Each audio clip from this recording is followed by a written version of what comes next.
नवंबर 2023 में three brotherhood alliance के हिस्से के तौर पर अराकान आर्मी ने शान स्टेट के विद्रोही गुटों के साथ मिलकर बड़े पैमाने पर सेना के खिलाफ आक्रमण शुरू कर दिया था।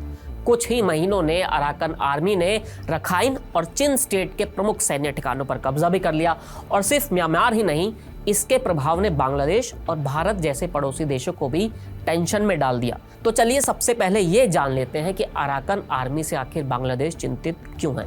इस चिंता के पीछे की वजह यह है कि अराकान आर्मी ने बांग्लादेश में टेकनाफ क्षेत्र के कुछ हिस्सों पर कब्जा कर लिया है। यही वजह है कि इस संगठन ने बांग्लादेश की यूनिट सरकार की नींद उड़ा दी है।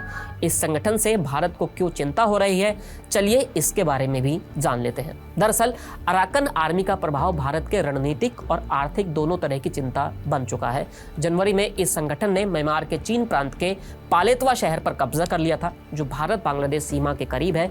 इतना ही नहीं, इस शहर में भारत के करोड़ों डॉलर के कनेक्टिविटी प्रोजेक्ट्स चल रहे हैं। बता दें कि भारत और म्यांमार के मिजोरम प्रांत के बीच 510 किलोमीटर की सीमा लगती है।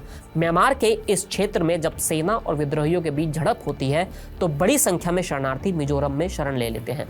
मार्च 2022 के आंकड़ों के मुताबिक मिजोरम में म्यांमार से करीब 31,000 से ज्यादा शरणार्थी रह रहे थे और ये सभी चिन प्रांत से ही आए थे। लिहाजा इस क्षेत्र में संघर्ष का बढ़ने से भारत की चिंताएं भी बढ़ जाती है। अब सवाल ये उठता है कि ये अराकान आर्मी है क्या। इस संगठन की नींव साल 2009 में म्यांमार में रखाइन समुदाय के सदस्यों ने की थी, जिसका नेतृत्व पूर्व छात्र एक्टिविस्ट त्वान मरात नाइंग ने किया था। वहीं उत्तरी म्यांमार में कचिन इंडिपेंडेंस आर्मी के साथ वो शरण चाहते थे।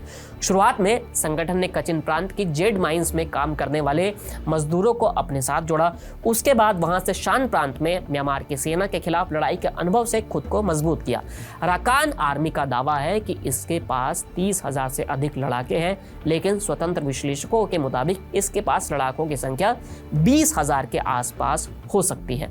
फरवरी 2021 में जब सेना ने आंग सान सू की सरकार का तख्ता पलट किया, तब अराकान आर्मी ने इसकी निंदा की थी, लेकिन तुरंत हथियार नहीं उठाए थे। इसके बाद करीब 2 साल तक अराकान आर्मी ने अपनी राजनीतिक विंग के जरिए अपनी प्रशासनिक पैठ बनानी शुरू कर दी। यूनाइटेड लीग ऑफ अराकान ने कोरोना महामारी के दौरान म्यांमार में वैक्सीनेशन अभियान चलाया था। उसके बाद नवंबर 2023 में थ्री ब्रदरहुड अलायंस के हिस्से के तौर पर अराकान आर्मी ने शान स्टेट के विद्रोही गुटों के साथ मिलकर बड़े पैमाने पर सेना के खिलाफ आक्रमण शुरू कर दिया था। कुछ ही महीनों में अराकान आर्मी ने रखाइन और चिन स्टेट के प्रमुख सैन्य ठिकानों पर कब्जा भी जमा लिया था। हुआ ये कि म्यांमार के रखाइन स्टेट के करीब 80% हिस्से पर अराकान आर्मी का कब्जा हो गया है। यही कारण है कि म्यांमार की सैन्य सरकार जुंटा ने म्यांमार और बांग्लादेश को अलग करने वाली करीब 270 किलोमीटर की सीमा क्षेत्र से नियंत्रण खो दिया है। बता दें कि ये क्षेत्र रणनीतिक तौर पर भारत के लिए काफ़ी ज़्यादा महत्वपूर्ण है।